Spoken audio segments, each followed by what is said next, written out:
Desde o instante em que Jesus caminhou sobre a terra, ele ofereceu provas irrefutáveis de que era o Messias aguardado.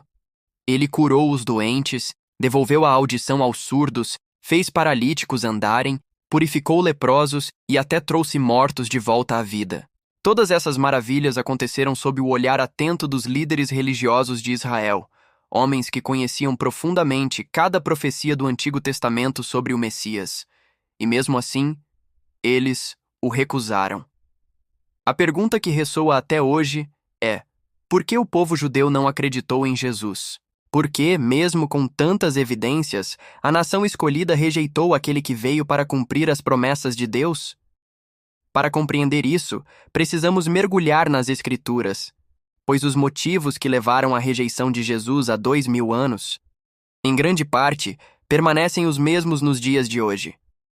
A primeira razão é que Jesus não cumpriu todas as profecias messiânicas de uma só vez. Sim, ele realizou muitas delas. Nasceu de uma virgem em Belém, foi anunciado por João Batista, entrou em Jerusalém montado num jumento e foi traído por 30 moedas de prata. Tudo exatamente como estava previsto. Contudo, havia outras profecias, aquelas que falavam de um reinado de poder, de paz mundial e de domínio sobre as nações, que ainda não se concretizaram. E os líderes esperavam justamente por essas. Eles sonhavam com o Messias que chegaria brandindo um cetro de ferro, como diz o Salmo 2. O príncipe da paz que encerraria as guerras, como descreve Isaías.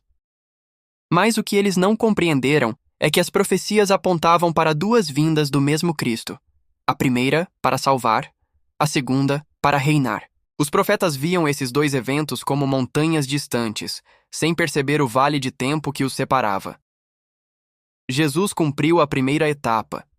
A segunda ainda está por vir. E foi essa confusão que levou muitos a rejeitá-lo. O segundo motivo foi o conflito em torno do templo. Os judeus esperavam que o Messias restaurasse Israel espiritual e fisicamente, e o templo era o centro dessa fé. Mas Jesus fez algo impensável. Previu que o templo seria destruído, o que de fato aconteceu no ano 70. Ele declarou que o verdadeiro lugar da presença de Deus não seria mais uma construção, mas ele mesmo. O novo templo seria o próprio Cristo. Isso chocou profundamente os líderes. Como poderiam crer num Messias que afirmava algo assim? Até hoje, muitos judeus ainda aguardam aquele que reconstruirá o terceiro templo. O terceiro motivo foi o choque com as tradições religiosas. Jesus desafiou séculos de regras humanas que haviam se misturado à lei de Deus. Quando os fariseus o questionaram sobre seus discípulos não lavarem as mãos, ele respondeu: "E por que vocês transgridem o mandamento de Deus por causa de suas tradições?"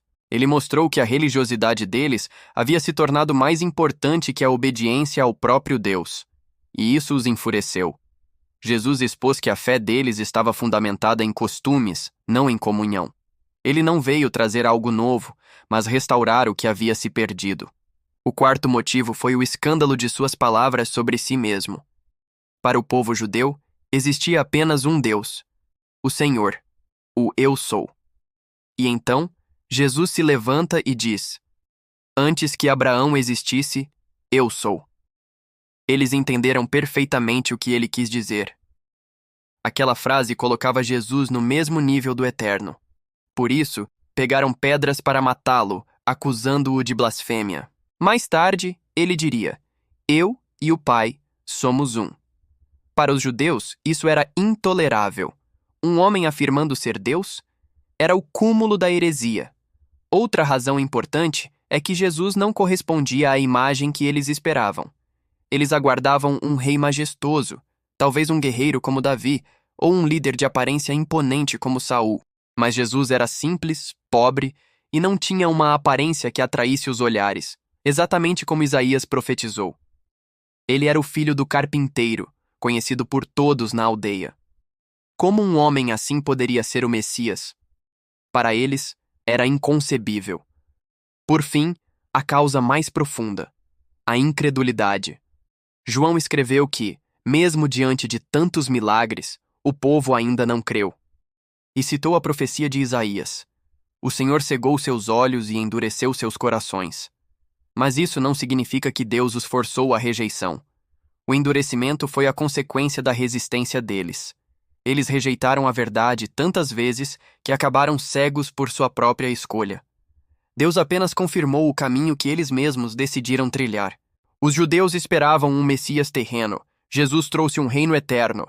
Eles buscavam glória humana. Ele revelou a glória de Deus. Eles ansiavam por libertação política. Ele ofereceu libertação do pecado. Eles queriam um trono em Jerusalém. Ele ergueu um trono no coração dos que creem. Como está escrito em 2 Coríntios 4:18. Fixamos os olhos não no que se vê, mas no que não se vê, pois o que se vê é temporário, mas o que não se vê é eterno. O povo olhou para o que era visível e perdeu o essencial, o eterno.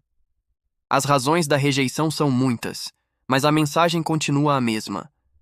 Jesus veio para salvar, e todo aquele que crê nele será salvo. Se ainda há dúvidas no seu coração, peça a Deus que abra seus olhos, assim como ele abriu os de tantos que antes não criam. Porque ele ainda chama, ainda transforma e ainda perdoa. E se você crê que Jesus é o verdadeiro Messias, o Filho do Deus vivo, ficaremos felizes se você se inscrever no canal Histórias da Bíblia Casa de Deus. Curta e comente este vídeo para que mais pessoas possam conhecer esta mensagem.